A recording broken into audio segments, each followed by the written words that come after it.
My name is JBNLA. I will be your host this evening. Thank you everyone for coming. First and foremost, I'd like to throw a huge shout out to Yodi Coleman, who designed our flyer this week. It shows our featured speaker, Parham Nabatian, who's going to speak about organic networking is best. That's coming up at dinner too. So first of all, I want to welcome everyone, and I want to start off with a drop of Torah. Since this is my networking group, and we are Jews, and we are eating kosher food, we'll also start off with a little insight into Torah and life, business. So 2 weeks ago, we had Parshas Korach, and the story goes that the Parsha says that Korach had a rebellion against Moshe. He came up, he stood up, and it wasn't just him, but it was, I think, 250 other men who all together said, Moshe, you're wrong, you're leading us the wrong way, and we're going to stand against you. And Moshe said, okay, well, let's have God, tell us how it is, who's right, let's see. And they all stood together, and, the earth opened up and swallowed them all up, and they all went down. And then, obviously, Moshe was right. So how does this affect business networking? So the idea is this. When you're in business and when you're in life, your friends have a big influence on who you are. Even if you're a good guy, the people you're going to hang out around, they're going to affect you. People are going to look at you according to how your friends are, and you're also going to start thinking somewhat like the people around you. So be careful who you hang out with. Be mindful of being around people that you want to be with, of finding yourself a sidduch harav, make yourself a rav, finding someone who you want to emulate, who's good in business, who's good in life, who's good in meetups. And think about who you are, think about who you want to be, and live accordingly. And you should do it in your life, you should do it in your business. And same too, here we are in the Jewish Business Network. It's good for Jews to be together. For us to sit and eat and talk and live and help each other in business, help each other in life. So we should all go forth this meeting and in life to be able to help each other in good ways, to be able to support each other, and to not be like Korah, but to be like Moshe, and to come with the world, become a business strong and hard and true and fast and strong, life and love. Man. Go ahead. Alright, so we're going to go straight from here into our speaker. As I said before, we have Parham Nabatian, who is he's the chief and founder and chief marketing officer of Infinite Communications, architects of optimization and engagement. Parham is founder and chief marketing officer of Infinite Communications. In internet marketing, design, public relations, and specializes in new media. Infinite Communications is retained by many national restaurant chains, universities, civic organizations, hospitals, and more. Parham is a regular speaker at UCLA Extension and has been called a master networker by the San Fernando Business Journal. I am excited to have him here, and I'm proud to have him as my friend, and you're all in for quite a treat. So without further ado, we have Parham. Jonah's got a lot of great energy, which is awesome. So he's an organic networker. So today I want to talk about, networking in a way that it makes you feel good and also gets you results. So I want to talk about 4 different factors. 1 is taking the right approach. 2 is creating your own groups, which Jonah just, exemplifies. 3, making it fun. And then the 4th way is online networking. So I'm going to go through these 4 different items and kind of give you some insight that has helped me land some large clients and some, great contracts and great business for my company. 1, let's talk about taking the right approach. How many of you are at a dinner party, a networking event, and you get asked the question, what do you do? That's the first thing you get asked, right? That question is informal and is not the appropriate way to make an introduction, right? The better solution is ask someone, how do you spend your time? The reason you ask that question, because it doesn't focus on work. It gives them the chance to focus on what the person wants to talk about. Whether they want to talk about something personal or something, business-wise. So from now on, I want everyone to say this with me. How do you spend your time? How do you spend your time? Much better. Let's make LA a better networking town. How do you spend your time? I work out a lot. And then I want to talk about listening the right way. Okay? So myself and Mimi earlier were talking, and Mimi was talking about how she does Tough Mudder and how she does CrossFit, this type of workout, right? And instead of me interjecting and saying, hey, I do CrossFit workouts too, and making the conversation about me, I let her finish. And then she asked me, hey, have you heard about CrossFit?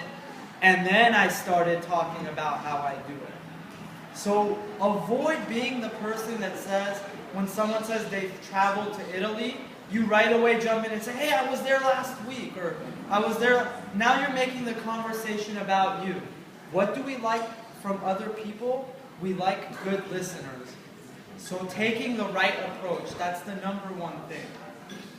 Let's talk about creating your own group. Jonah's exemplified this. There's a story about Henry Ford, Roy Firestone, and Thomas Edison, all big entrepreneurs in American culture, right?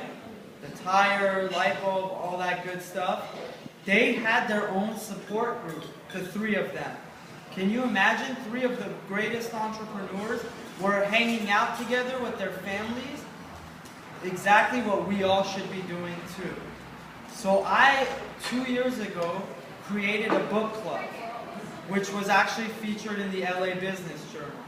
I meet once a month with other young entrepreneurs, and we read a book, and we go over our businesses and our personal goals and things of that nature. So don't be afraid to be a creator. There's only like 6 or 7 of us in the group, and we all support each other. Some of them come from doing PR for the city. One person creates her own furniture. But everyone are people like what Jonah mentioned earlier, people that help you rise and become great at what you do. So don't be afraid to do that. It can be a support group on, scrapbooking, if that's what you're into. Or I heard recently a guy who does Torah and beer, where he meets up on like Tuesday night with friends. They have a beer or two and they talk about what they, what stood out to them in the Torah. So that's creating your own support group. Make it fun and make it about what you like to do. I like to read books. They like to, Torah and beer. So you can do it. Ways to make it fun. So generally, we all talk about 2 things, and I'm going to give you an underline. All of us like to talk about family and health in one way or another. So keep that in mind. And the ways I say to make it fun is to focus on things like that. The other week I went to a talk, Phil Jackson spoke in Glendale. So imagine the people in line. Those are people that I can network with. That's organic networking. This is a guy I'm really into, they're really into. They're buying his book. We can share something. We have a shared interest. That's what you generally want to do. So, Mimi takes UCLA extension classes. If you have a good budget, all of us as business owners have a marketing budget, a networking budget, or we should if we're doing things right. Maybe instead of putting it on certain advertising, maybe put it on like UCLA extension classes so you can meet other professionals. I've gotten some big clients from UCLA extension classes, for example. Or you can do like sports leagues. So list things that are your passion. How many of you here are interested in doing photography? I think there's a lot of people that want to learn photography. Why not create a class on photography, and that can be a networking group? Or join a photography class, and all the people in your photography class can become potential referrals for you. Because it's organic, it's natural, it's something that you're into. It's not forced. BNI, groups like that are great, but you're forced to do business with each other. This way, you're meeting people, hey, we have the same photography style. You have a wife and kids? I do too. Let's, become friends. That's how it is, right? That's the organic way. And then I want to talk about something that a lot of people don't do when they network.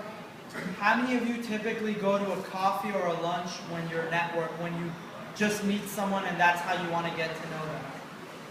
Most people in here, would you say? I think that's an incorrect way of doing it in a lot of ways. Meet someone for a game of pool. Meet someone for a game of bowling and of fries, you know. When's the last time you've done that? That's a shared experience. You know, that's something out of the box. People are going to remember you as the person that said, hey, instead of lunch or coffee, let's go at 1 o'clock and meet at the bowling alley. You're going to spend an hour drinking a coffee. Why not do it at the bowling alley? It's going to be like $4 or $5. Why not do it over a game of pool? Much better than sitting in a coffee shop. So the last thing is online networking. And this is a problem. Most of you treat online networking like a buffet. You put more on your plate than you can eat. Stop that. Pick one. Facebook or LinkedIn. Twitter, not that many people that you meet in the general public are going to be on Twitter. But LinkedIn and Facebook, yes. So pick one of those, make that your profile, make that where you keep yourself interesting and relevant, and that's where after you meet each other you can say, hey, become my LinkedIn friend or my Facebook friend, you know, message them and all of that. Don't do 4 different social networks and you're all over the place, you're not posting. The problem with Facebook is you cannot make it too much about business. I was young enough when Facebook first got started, and it got started as a social networking site. It was a site where college students posted pictures of each other drinking beer, and it's still that type of site. If you're gonna be strictly business, go on to LinkedIn. If you're gonna show some pictures of you out with your family, and then do like a 20% of some of your business stuff, yes, that's a great approach to Facebook. But don't go on Facebook and every week post the new business that you're doing and everything. That's not why people are on there. People want to see pictures, cool stuff about your family, your personal life. If that's not for you, go on to LinkedIn and make all your business items. So I wanted to, you know, keep this brief, keep this cool. I hope you guys gained some valuable knowledge from this and ask me any questions. I'll pass around my card. And I'll be glad to answer any questions via email. I'm much better with email than phone, so I'll pass my card around. Any questions, any thoughts? David the Tower? Anytime you want to meet for a game of pool, you'll let me know. Since you go from the valley. Where is the pool place around here? Does anyone know? No. I don't live around here, so I don't know. I used to live in the valley. I used to know that there. I think I know bowling is. No, just close.